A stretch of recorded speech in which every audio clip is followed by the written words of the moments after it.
Praise the lord. Shalom to everyone. प्रभू येशू ख्रिस्ताच्या मधुर नामामध्ये तुम्हा सर्वांना प्रीतीचा सलाम. आणि या नवीन वर्षामध्ये परमेश्वर तुम्हाला सर्वांना आशीर्वादित करो. तुम्हाला, तुमचं कुटुंब, तुमचा परिवार प्रभू आशीर्वादित करो. देवाला धन्यवाद असो. तर आपण सुरू करत आहोत आजपासून पुन्हा एकदा प्रकटीकरणाच्या पुस्तकातील गहन रहस्य. मागील दिवसामध्ये देव आपल्या बरोबर होता. जुनं वर्ष त्याने आशीर्वादित केलं. आता नवीन वर्षातही तो आपल्याला आशीर्वादित करेल. Praise the Lord. तर या आपण वाचूया प्रकटीकरणाचं पुस्तक 16वा अध्याय आणि वचन 16. Book of Revelation chapter 16 and वर्स 16. त्यांनी त्यांना इब्री भाषेत अर्मगिदोन म्हटलेल्या ठिकाणी एकत्र केले. प्रभूला धन्यवाद. प्रभूची स्तुती असो. तर या ठिकाणी दिलेलं आहे, त्यांनी त्यांना इब्री भाषेमध्ये ज्याला हर्मगिदोन म्हणतो त्या ठिकाणी एकत्र केलेले आहे.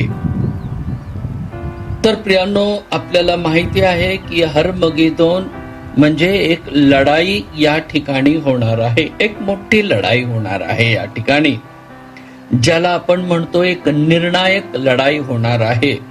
एक मोठी लढाई या ठिकाणी होणार आहे. आणि कधी होणार आहे?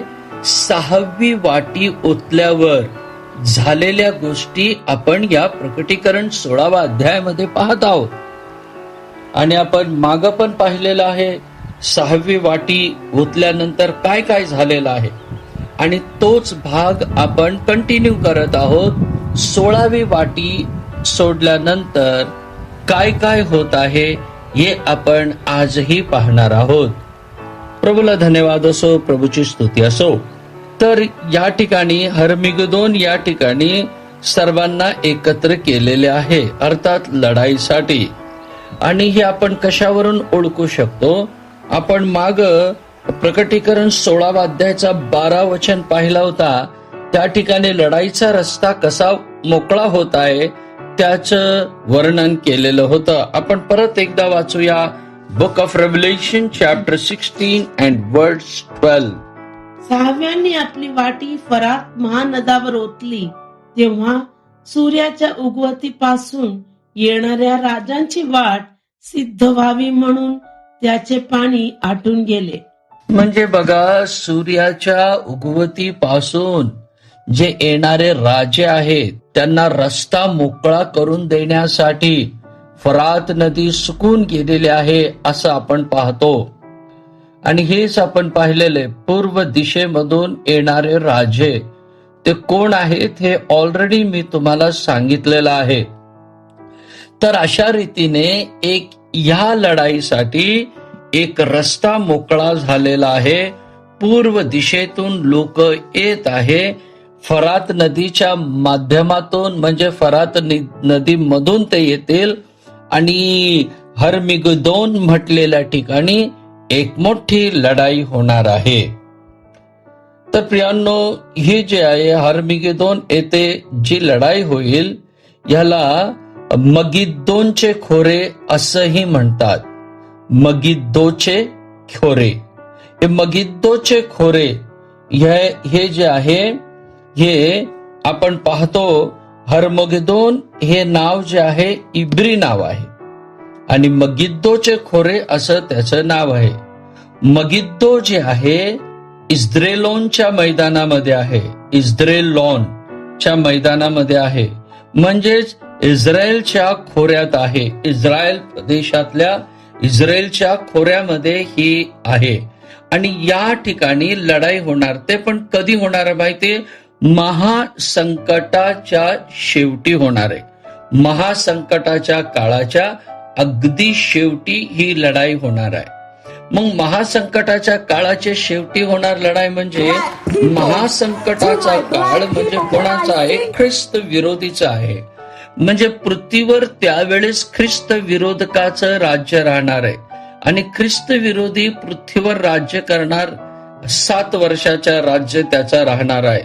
मग 7 वर्षाच्या राज्याच्या शेवटी हे जे मगिद्दोच्या खोऱ्यामध्ये लढाई होणार आहे.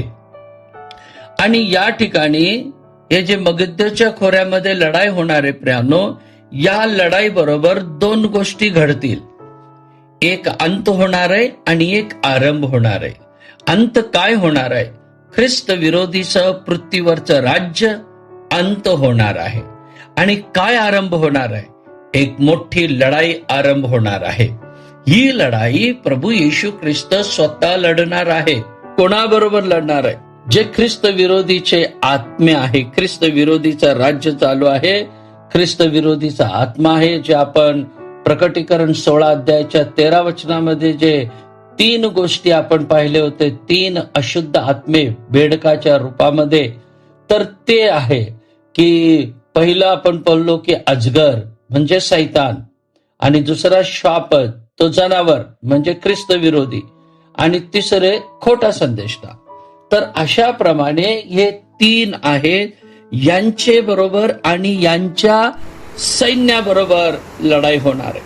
आणि त्यावेळेस येशू ख्रिस्त आपल्या सर्व पवित्र लोकांसह येणार आहे आणि या ठिकाणी एक मोठी लढाई होणार आहे. बघा, आज तुम्हाला अजून एक महत्वाची गोष्ट मी सांगतो. बरेचदा आपल्याला प्रश्न निर्माण होतो की येशू ख्रिस्त पहिलं येणार आहे का ख्रिस्त विरोधीचं राज्य पहिलं येणार आहे. याचा खुलासा पण या ठिकाणी अगदी स्पष्ट आणि वचनाच्या बेसवर होत आहे. बघा, जर तुम्ही पाहिलं प्रकटीकरणाचं पुस्तक, याच्या आधारावर मी तुम्हाला बोलतो की पहिलं प्रभू येशू ख्रिस्ताचं येणं होणार आहे. तो गुप्त आगमनामध्ये येणार आहे आणि त्याचे लोक उचलले जातील आणि त्यानंतरच ख्रिस्त विरोधी या पृथ्वीवर राज्य करेल. मग याचा पुरावा काय आहे? बेस ऑन बायबल मी एक वचन तुम्हाला वाचून दाखवू इच्छितो. आता प्रकटीकरणाचं पुस्तक 16 अध्याय वचन 15, जे आपण नुकतंच समाप्त केलं. नुकतं म्हणजे 15 दिवसापूर्वी आपण समाप्त केलेलं आहे. Book of Revelation chapter 16 and वर्स 15. पहा, जसा चोर येतो तसाच मी येईन. आपण नग्न असे चालू नये व आपली लाज लोकांस दिसू नये, म्हणून जो जागृत राहतो व आपली वस्त्रे राखतो तो धन्य. इथं दिलेले पहा, मी चोरासारखा येतो. म्हणजे प्रभू येशू ख्रिस्त हा चोरासारखा येणार आहे. आणि याबद्दल आपल्याला मी तुम्हाला भरपूर गोष्टी सांगितलेले. चोरासारखा म्हणजे हे त्याचं गुप्त आगमन आहे, कोणाला कळणार नाही. फक्त ज्यांना तो घेऊन जाण्यासाठी येत आहे त्याच लोकांना कळणार आहे की प्रभू आलेला आहे आणि आम्हाला त्याच्या बरोबर गुप्त आगमनामध्ये जायचं आहे. तर येशू ख्रिस्ताचं या ठिकाणी गुप्त आगमनाबद्दल दिलेलं आहे. आणि गुप्त आगमन 15व्या वचनामध्ये दिलेलं आहे. आणि 16व्या वचनामध्ये लगेच आपण पाहतो की पिढीचा काळ संपत आहे. आणि पिढीचा काळ संपत आहे म्हणजे येशू ख्रिस्त आला चोरासारखा आणि मंडळीला घेऊन गेला तो. त्याच्यानंतर पृथ्वीवर ख्रिस्त विरोधीचा कार्याचा आरंभ झाला, त्याच्या राज्याची सुरुवात झाली. आणि आता काय झालेलं आहे, इथं असं दिलेलं आहे की हर्मगोदोनची लढाई सुरू होत आहे. ही हर्मगोदोनची लढाई म्हणजे 1000 वर्षाच्या राज्याची सुरुवात जर व्हायची असेल तर या हर्मगेदोन युद्ध होणं गरजेचं आहे. हर्मगेदोन युद्धामध्ये येशू ख्रिस्त पवित्र लोकांबरोबर येणार आणि ख्रिस्त विरोधी त्याच्या लोकांचा नाश करणार. म्हणजे गुप्त आगमन झालेलं आहे, ख्रिस्त विरोधीचं राज्य सुरू झालेलं आहे आणि ख्रिस्त विरोधीच्या राज्याचा शेवट करण्यासाठी प्रभू येशू ख्रिस्त लाखो संतांसह येत आहे.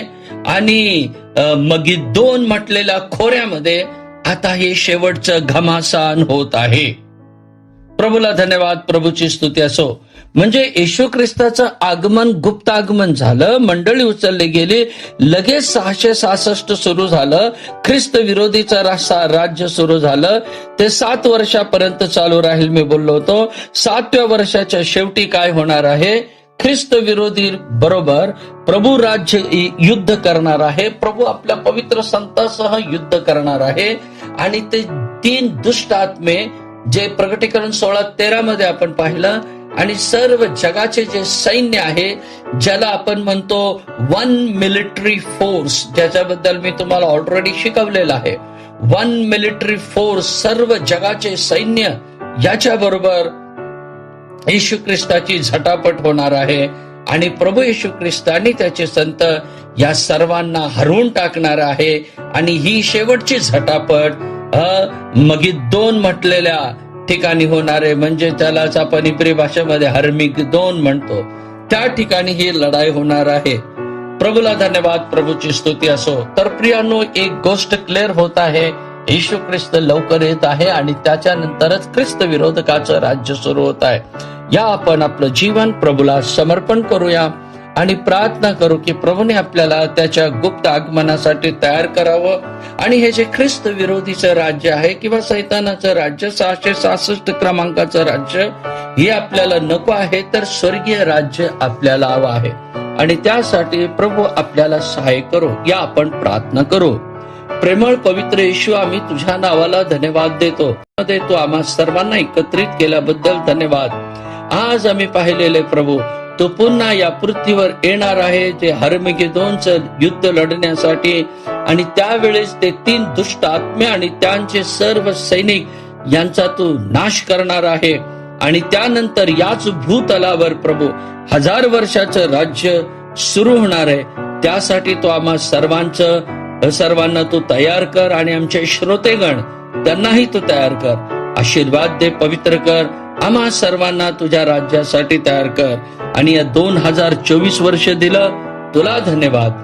जर 2024 मध्ये तुझं येणं होत असेल तर आम्हा सर्वांना तुझ्या राज्यासाठी तयार कर.